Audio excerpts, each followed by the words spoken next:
So, Devil's Cry, huh? Let's hear what that sounds like!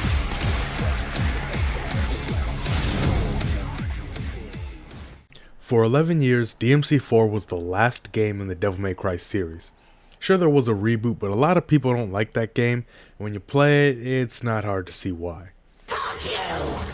Fuck you! Fuck you! Also, a reboot isn't the same as a brand new entry. So, when DMC5 was announced at Microsoft's E3 2018 conference, I didn't see it because I didn't watch the presentation because I don't have an Xbox.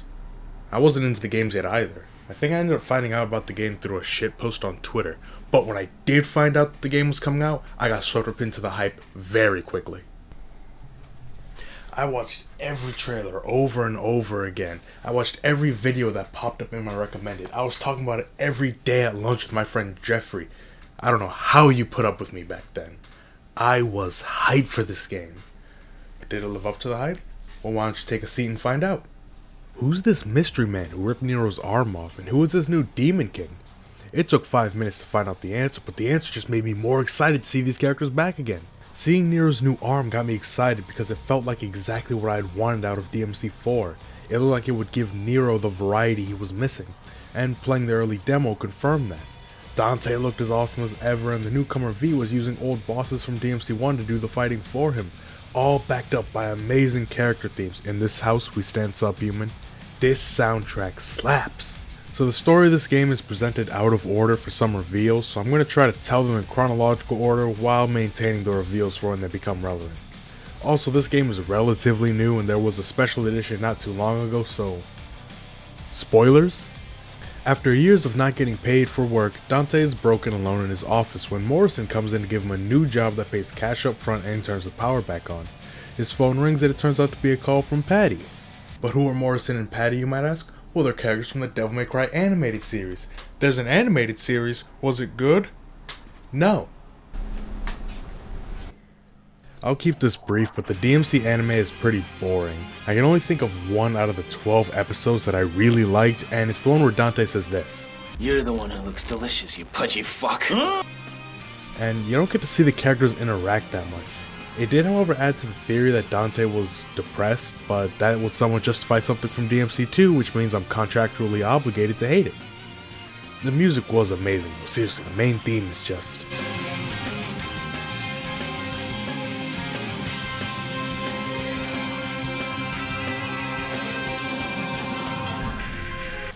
A mysterious man named V enters to hire Dante to help kill the new Demon King. Dante accepts the job because he's broke, but he's skeptical of V's intentions. V manages to convince Dante by telling him that the Demon King is actually Virgil. They try to hide it by cutting the audio, but the letter V is very easy to read on lips. I don't know why they even bothered. Bothered. Dante takes on the job and heads to his hideout with Trish and Lady to confront Virgil if it's really him. Also, I get they had to at least try to keep it a secret, but why does nobody actually call him Virgil even when they meet up with him? It wasn't a well-kept secret either, but I'll get to that later. So Dante fights this version of Virgil that later gets renamed to Urizen and actually loses. Then Nero shows up, who's missing the Devil Bringer. Nero, being the hothead he is, tries to solo Urizen and...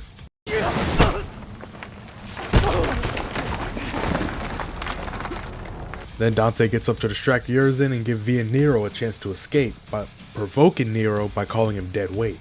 As they escape, Urizen throws a punch so hard that it shatters the rebellion. So before Urizen took power, a mysterious cloaked figure who was not Virgil snuck up on Nero with his not Virgil demon powers and ripped off his arm, showing us his not Virgil jacket sleeves to retrieve the Yamato because he's not Virgil. A month after Dante's loss, Nero and V head back to Redgrave City to find Dante and stop Urizen. First the anime, now the retcon manga are being referenced in the same game. So in one of the comics before DMC3 came out, Dante went by the alias Tony Redgrave after someone he highly respected. Virgil's even there as a slave of Mundus named Jilver. Very clever. This was however retcon, but this game does confirm that Dante did go by the name Tony at one point either before or even possibly after DMC3. Nero is accompanied by his new partner for his mobile branch of the Devil May Cry, Nicoletta Goldstein. She's the daughter of Angus Bobangus from the last game and the granddaughter of Nell Goldstein, the person who made Ebony and Ivory for Dante. V informs Nero that Urizen is sitting in this demon tree called the Clyfoth. The Clyfoth's roots are branching into the city and sucking people's blood to give Urizen power. During the adventure, V is accompanied by these familiars of bosses from DMC1. Mainly Griffin because the others don't talk, but they have a nice dynamic between them, even though Griffin doesn't act at all like he did before. Nero and V venture closer to the Clyfoth, destroying any roots they come by, with V making his true identity even more obvious by the second. Once they reach the entrance, they split up because V senses the Devil Sword Sparta is nearby. V finds the Sparta being surrounded by some... No! No bodies are back? Why? I mean, okay, it could be worse. I mean, just be glad there aren't any son of a... So V kills the stupid nobodies and retrieves the Sparta, but he can't wield it because he's weak. And nearby, he just so happens to find Dante unconscious. It's implied somewhere, I actually don't remember where I heard it, that he was being healed by the Clyfoth because he and Virgil are so similar genetically. And upon seeing Dante, V gets a little uneasy and tries to kill him. Not doing a good job of hiding who you really are. This cutscene was shown before release and it confirmed that V either had to be Virgil or Mundus, and there was a whole lot of evidence for the former. To start, his name. Do I need to say more? His reaction to seeing Proto-Angelos and being familiar with his, well, familiars. He doesn't treat them the way Mundus would. After getting Dante back into the fight equipped with the Sparta, he tells Trish his backstory. Oh yeah, Lady and Trish were being used as these demons that Dante and Nero fought. I forgot to mention it because it goes nowhere. They're not like Nero'Angelo was, and Dante doesn't seem to be that concerned about them. There could have been a theme of Dante being worried because he doesn't want to go through what Virgil did, like he did in the first game, and he doesn't want to go through the pain of losing someone again. But they do nothing with this. This is kind of a problem with the whole series outside of 3 and I guess 1, is that despite what they went through, Dante is very distant with the people he partners up with. We never really get to see them work together. Later on there's some banter between characters during gameplay segments, and I think something like that with Lady and Trish would have been cool to see, since despite all being part of the Devil May Cry, they never really do anything together. Hell, in the animated series you'd think they'd hate each other. Last bit about the animated series, because this is just coming to me as I'm recording this, but Lady doesn't even know who Trish is. Dante didn't tell the first person he really connected with after his mother's death that he went on to kill Mundus and came back with the new partner. At all. She didn't know. She thought she was just another demon. V tells Trish that Virgil has returned from the dead, and after taking the Yamato, Virgil went to his childhood house with the only thing on his mind being defeating his brother. So he impaled himself with the Yamato to separate his human half and demon half because he didn't have enough power to survive in his full form. This created V and the familiars from Virgil's nightmares of being Nero'Angelo, and Urizen, the embodiment of Virgil's dark side. You see, to Urizen, nothing matters more than power, but V feels remorse for his actions in that pursuit of power. He explains that it came from a feeling of weakness even before his mother's death, which was the reason he wanted power in the first place. They took one of the most interesting characters and dissected him directly in half so we could fully understand his true motivations that we could only speculate about before. And they do next to nothing with it. We never get to see more of Virgil's regret or feelings from before DMC3. We knew that Dante blamed all demons for his mother's death, but we never got a concrete answer for how Virgil was affected. Dante and V almost never interact. Imagine if V told Dante this instead of Trish. Dante's vision on Virgil when he's complete is almost completely negative. He thinks that Urizen is the only thing Virgil will ever be and blames demons for it because Virgil is his reason for fighting. But V's remorse and feelings of weakness could show him that the brother he grew up with was not irredeemable and that there could at least be more interesting conflict than another Red Brother fights Blue Brother story. Even if they didn't do that, Virgil's nightmares are also underdeveloped. I think all we get is a throwaway line from Griffin at the end of the game. And no, Visions of V doesn't make it okay. They could have integrated this idea into the main game to take a character who is morally irredeemable at face value into a character we sympathize with because we know why he's like this, as opposed to us needing to speculate. There's no problem with letting the fan fill in the blanks themselves, but in my opinion they just left way too many. Anyway, Dante goes back to his childhood house and reflects on his demon side. And alright, I didn't mention this before, but how does anyone know that the Yamato can separate man from devil? As far as we're aware, Sparta was the only demon to ever get down with humans, meaning Dante and Virgil are the only people in existence to have man and demon sizes separate. Also, this implies that Dante knows that V is Virgil, which might explain why he's avoiding him, but the story doesn't do much with either of those ideas, so the effect is lost. Dante takes out the broken hilt of the rebellion and assumes that since the Yamato separates man from devil, the rebellion must also have some secret power too. Realizing that we're more than halfway through the game and he hasn't been stabbed with his own sword yet, Dante takes matters into his own hands. His body absorbs the rebellion and the Sparta and transforms him into a bigger demon form named the Sin Devil Trigger. Dude, it's so fucking cool. It's like a better version of the Majin form. The sword looks a little weird, but it does this, which is awesome. And it's named after him, and he can fly right back to Eurus' throne room to save Nero from... Oh yeah, I forgot he was in this game. So while V searched for the Sparta, Nero got a rematch with Urizen, which went...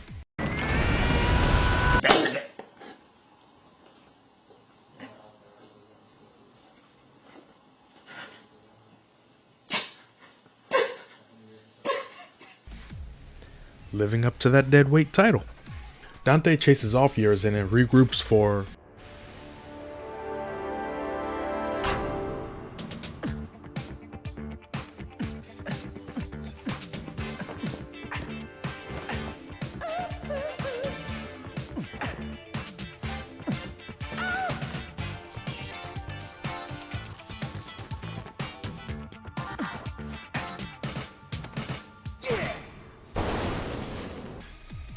Nero and Dante bicker a bit since Dante wants Nero to stay out of this, and this is where the story takes a massive drop in quality in my opinion.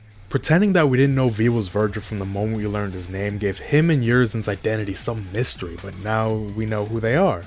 And Dante got a new sword and demon form. That's pretty much all the development needed for the story. Everything I wanted to know about before playing the game has been answered, but we're only a third of the way through. Also, Nero gets really annoying here. Like, I get his whole thing as being a hothead, but you're not also supposed to make him stupid. At the start of the game, he lost his strongest weapon, went to fight the guy who did it, saw Dante get absolutely wrecked by that guy, and thought that he stood any chance. Dante wiped the floor with him when he was at his strongest without breaking a sweat, and you think you can take someone stronger than that when you're at your weakest? You are dead weight to Dante because he's now had to save you twice. He can take Urizen alone or doesn't need help from someone who barely hit him once. I don't get why they felt the need to put Dante and Nero against each other again. We already got that story and it would be cool to see a different dynamic between them now that they're on the same side. Especially considering something Dante reveals later. V informs Dante that Urizen is after the fruit of the Qlipoth to gain even more power, and they split up for some reason. Nero reunites with V, who is now dying because he doesn't have any more demonic power, and helps him get to Urizen. Dante goes his own way and, oh hey, it's Cerberus! I bet this fight will be just as cool as DMC3.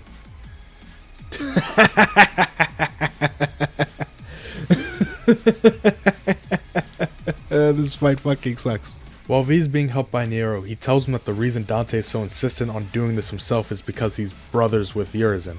He reflects on how they've always fought since they were kids without revealing himself to Nero. Nero wonders how they could fight so much if they're family. Nero, do Urizen hate you too hard? Well, yeah, they do fight out of somewhat of a sibling rivalry. Dante also does this because Virgil is a massive threat to humanity. Even though he doesn't know DMC3 happened, this whole event itself should be enough reason for them to fight. Dante is good, Virgil is evil. And yes, I know there's more nuance to it than that, but as far as Nero's concerned, Dante fighting Urizen makes perfect sense. Dante reaches Urizen just as he's eating the fruit, which is creating an illusion of their childhood home. Dante tries to reason with Urizen despite knowing that he's the unreasonable side of Virgil, and they fight. See, Urizen is Virgil's lust for power without any of the insecurities, and V's the one who got all the feelings of weakness of being abandoned, so Dante trying to tell Virgil that their mother didn't abandon him on the day they were attacked is meaningless. Dante beats Urizen again just as Nero shows up with V to steal the kill. Dante realizes something is wrong and rushes to stop V, not like he had guns or anything. But it's too late, and with the power of Pythagorean theorem, a squared and b squared combine to create the fabled c squared. I've been sitting on that joke for 3 years, and now that I've told it, it was not worth it even a little bit. Virgil knocks around Dante like old times and then leaves, telling Dante to get his shit together so they can really fight, and Nero decides to stop just standing there being useless and starts arguing with Dante again. Nero's still salty about the dead weight thing, so Dante reveals, to the surprise of, I don't know, this guy, that Virgil is Nero's father and that he doesn't want Nero to go through what he did when he lost Virgil and blamed himself. Wish they did more with that. The scene is great, but they should have done this a while ago. Keep in mind, this is mission 17. There's not much of the game left for Nero to let this sink in. So much potential is wasted. We barely get to see the pain Dante feels from losing his brother and knowing he's gonna have to go through it again. We don't get to see Nero reflect on finally knowing that his real father is a monster. We get nothing. Imagine if this happened during the middle of the game, to let us see Dante and Nero have a genuine talk or even fight about this. Nero already didn't understand why he hates Virgil so much because they're brothers. Instead, all of this is rushed in the last 3 missions. Dante ends up fighting V's familiars who imply that Virgil is back at full strength and is no longer held back by his nightmares. When Dante confronts Virgil, they fight like they always have until they're interrupted by this new it's Nero. So Nero ran after Dante because something about family. Did I mention this is rushed? Nero calls Curia on a phone that definitely doesn't work anymore and rushes to stop Dante and Virgil from fighting because he doesn't want to lose any more family. His arm grows back because reasons. Nero tries to convince them to stop fighting with words and backhands Dante when he tries to tell him that he shouldn't act like he understands their relationship or why they fight. I get that Dante enjoys fighting Virgil since it probably reminds him of their childhood, but this game acts like Dante enjoys the idea of killing Virgil. We've seen multiple times that the pain of losing Virgil put Dante through a lot. Dante has to fight Virgil because he puts the world in danger every time he shows up. He probably killed thousands by waking up the Temini Gru when he was serving Mundus, that's something. And what was that last thing? Oh yeah, the giant killer tree that we are currently standing on. Virgil agrees to fight Nero on the terms that if he wins, then he beats Dante by default. Nero wins, and I just have to get this off my chest. I don't like this boss fight.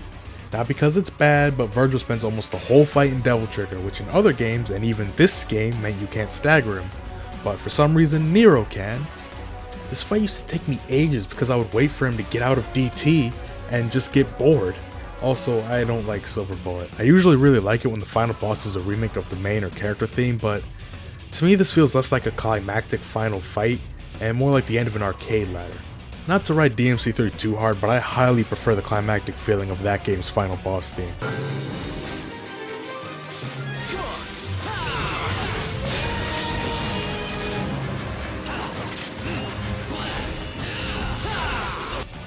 However, it is hard to dislike the transition Nero makes into Silver Bullet.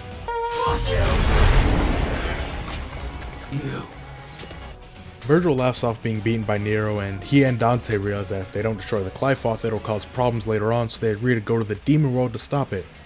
For some reason, Nero acts like they won't be able to come back, but that doesn't make any sense. Dante has the Sparta and both amulets within him, and Virgil has the Yamato. They have everything they usually need to open a portal. Unless you just want me to believe that we've already gone through every other portal to the demon world in the series, which I have a hard time believing. Well, they leave anyway because Dante trusts Nero to protect the human world, and Nero tries to protest but gets backhanded into next week. Dante and Virgil head to the demon world, cut the Qliphothe roots, and they decide to spend their time together doing what they always have. Fighting. So, not only did Nero lose his new family anyway, but he also didn't stop them from fighting. Literally the 2 things he was trying to do here. The L meter is off the charts here. Nero goes home, Nico makes him a new robot arm that works with his normal arm, and the game ends. What happened here? Everything that happened was a good idea, but it was just underwhelming. The story just doesn't really fit into 20 missions. First of all, Virgil should have been the main character along with Dante. The focus should have been on Virgil's nightmares and regrets with V trying to fix his relationship with his brother. Nero does nothing noteworthy till the end of the game, and he doesn't even really succeed at that. If Nero had to be the main character, then the family aspect should have been touched on way sooner. Some speculate that the reason the dead weight line hurt him so much was because he assumed that Dante was his father. There should have been something earlier set up that no matter what they do, Nero would care enough about his real family just to know who they are. Nero spends the whole game just being a cocky hothead. Then in the last mission, he suddenly starts talking about how he feels responsible for Kratos' death, which makes sense, but how come we didn't get this in the 19 missions we just played? Nero gets the most screen time, but is the least interesting part of the game. So much of the beginning is spent on mystery that we solved months before release because V's theme music spoils it.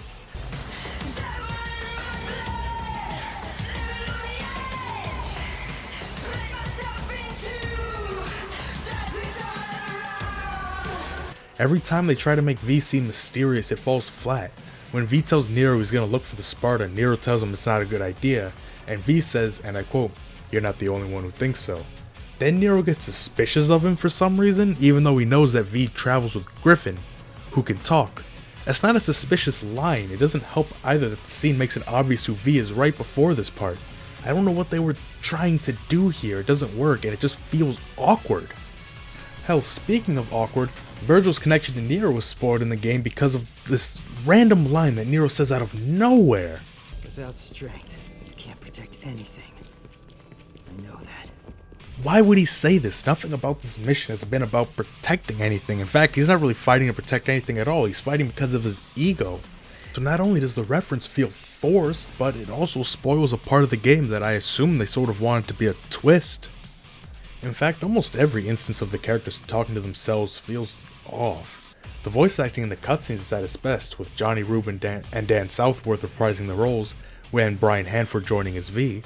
But for some reason, whenever they talk during gameplay, it just raises more questions. Sorry, but I can read all the moves. Nope, that I don't need to do. How though? You were knocked out of the fight before Urizen captured Lady and Trish. Can you sense that it's her? Is it the lightning? Because by that logic, Alistair and even Nero are Trish too.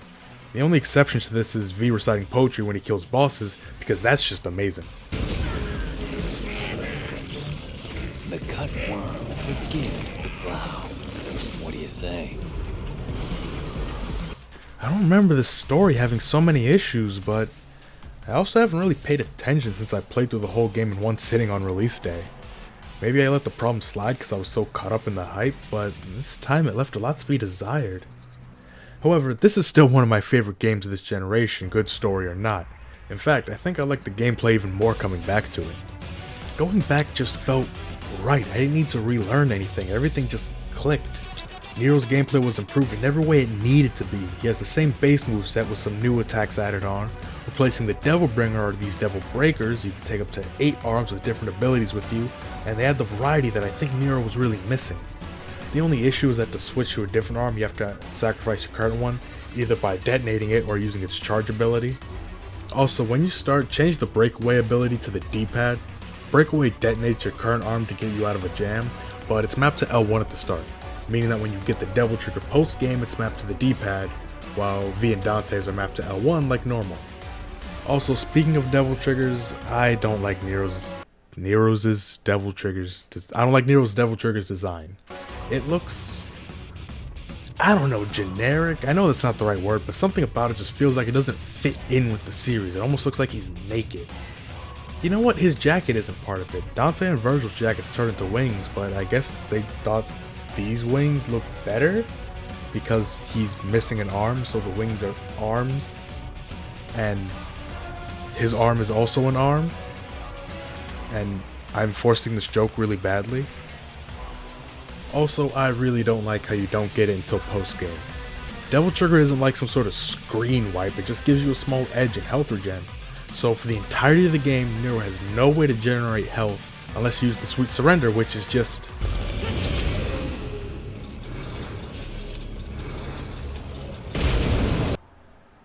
no. From a gameplay perspective, it just doesn't make sense that Dante gets to have 2 Devil Triggers before Nero even gets 1. Also, you can't buy items anymore outside of blue and gold orbs. There are no items. Sure, you have to buy breakers, but why did they get rid of the Vital and Devil Stars? It made beating higher difficulties way easier. It's just weird not to have them here. You end up with a bunch of red orbs that you're never going to spend. V has the most unique gameplay as he's not as strong as Dante or Nero. His gun ability is Griffin, which has a lot of the moves from his original boss fight, and his sword is Shadow, so now you get to use this move to hit enemies right after the cutscene. They can't kill demons though, so you have to dash over them to stab them with your cane. The Devil Trigger is Nightmare. That's not Nightmare. Griffin and Shadow are so on point to their originals, but they turned Nightmare into this Golem guy. Why couldn't he just be the blob that he was before? And how come they only picked one who could talk? It would have been nice to see Phantom, or I guess Phantom was the only other one that spoke. I always wondered how cool it would have been if they made his Devil Trigger Nello Angelo with a full moveset like in DMC3. You might argue that it would have made it obvious who he really was, but have you been listening at all? V's biggest issue is that you don't have direct control over the familiars, so you can't position them correctly and it makes bosses a drag. Also, dodging requires Griffin and Shadow, and it interrupts their attacks and pulls them away from the fight. The gameplay is exactly how it looks, you just stand back and mash buttons. I know DMC is about style, but button mashing and pretending to know what I'm doing gets me S ranks, so every fight just looks like this.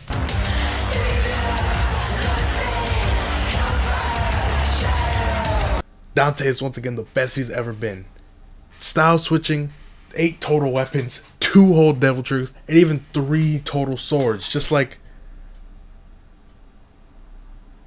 that. Dante's got the sword we're all familiar with, new gauntlet mechanics that let you switch between punching and kicking as you ignite the flame, a motorcycle which is actually a scrapped idea from DMC3, and a new Cerberus with fire and electric moves. He also has Ebony and Ivory and the Coyote, which we're all familiar with. You can pick up Lady's rocket launcher if you find it, which means that when Nico gives you another one, you can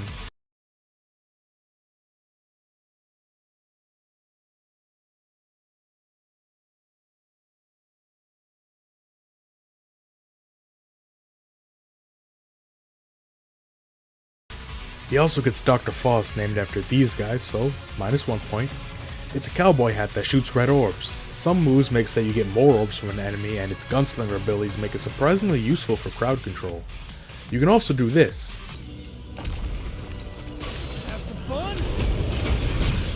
Pretty cool, even though you have to take out a mortgage to use it. His base moveset has very little changed outside of feeling a little bit better, but now he has the Devil Sword Dante. DSD has most Swordmaster moves in its base set, so using Swordmaster gives you these summon swords that aren't as cool as Virgil's.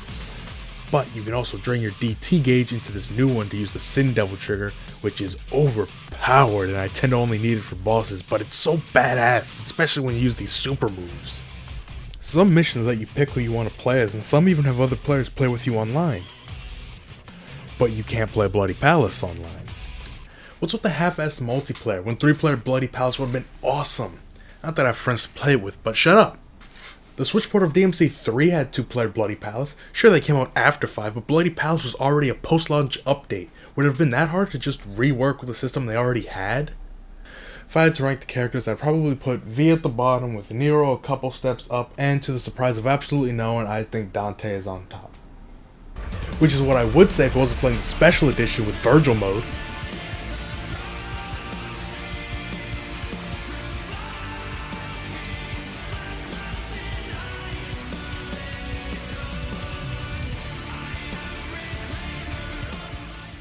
Just like 3 and 4, this game also got a special edition as a next-gen exclusive. The main advertised feature being Virgil mode, and they also brought back Legendary Dark Knight difficulty, which is just a normal game but with way more demons. Virgil was added to the base game as DLC, but not LDK mode. Why wasn't it also added? Because they want you to buy the new one, dumbass. I mean, Legendary Dark Knight mode is fun, especially with Virgil, but I don't know if it's really a selling point. I guess any new feature of a re-release is a selling point, but to me it wasn't that big of a deal. Also, we only got Virgil, no Lady or Trish. To be fair, I don't care for their gameplay, but it's still less characters than last time. Honestly, I think Virgil's mostly because he's a fan favorite and they already have attack animations for him. Before the special edition was announced, people started noticing changes to his boss fight. Like, I think at some point someone data mined a concentration meter and he started actually using dodges instead of just teleporting away. So it was clear that they were planning this for a little while, but didn't want to make it obvious right out of the gate. And I don't know how they did it, but they managed to combine the satisfying weight from DMC3 with the style of DMC4. Virgil feels faster but not weightless. His hits have impact, even when pulling off the most basic combos it feels amazing.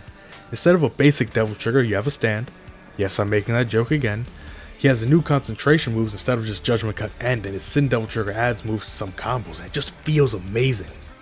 One issue with the gameplay is the bosses. Not the bosses themselves except for this one, but so many missions are only bosses, and when there's only 20 missions, it kinda messes with the pacing.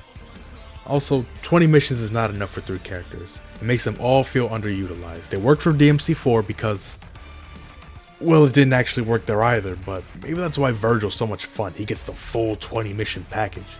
I think from both a gameplay and story perspective, this game would have benefited from being a lot longer. Well, not a lot longer, but would have benefited from being longer than the normal Devil May Cry adventure. Most of the enemies are fine. These guys are back from DMC3. There are these armadillo things that have breakable spikes. This little bug thing was teased as a playable character for an April Fool's joke. Tentacles. And of course, the nobodies and Sin Scissors are back. The Sin Scissors aren't as annoying because they're a bit more aggressive, so they aren't stuck in walls for an hour. It does take a little extra effort to one-shot them though. You gotta wait for them to make this face at you. And the nobodies. They're nobodies, alright. Honestly, with the connections this game has to the past, I'm surprised they didn't use more enemies from earlier games. DMC4 did it and that game has almost no reason to. I guess maybe they wouldn't fit into the style of this game, but I'm sure they could have made it work. Not that I don't think these guys are cool, it does take more effort to make a completely new enemy and give them unique attacks. So it's not that I'm complaining, it's just confusing. I understated earlier just how awesome the soundtrack is. Devil Trigger, Crimson Cloud, Subhuman, Bury the Light. It's just amazing. These 4 songs alone would have made it an amazing soundtrack, backed by cool boss themes. The battle themes themselves change it when you get an S rank to make them better, and it feels right. One really small nitpick I have is that there are no alternate costumes. You get colors, but only one for every character, and no Sparta costume for Dante this time. No corrupted Virgil either, not even this cloak that he wears at the start. That would have been awesome, you already had the model made. There is, however, a secret code that you can put in. If you pick mission 11 and hold down all the triggers, you play as Dante with shorter hair. Between missions 10 and 11, Dante's hair grows to show the time that had passed, and I didn't notice it until I learned about this code. Makes you miss the old school cheat codes, you know? Despite my complaints about the story, I still love this game. It'll always be important to me as the first game I got caught up in the hype for, and revisiting it was nothing but a treat. This game is just amazing. The whole franchise is amazing, and it'll always be special to me. Honestly, I didn't know if I ended up getting to the point of reviewing 5.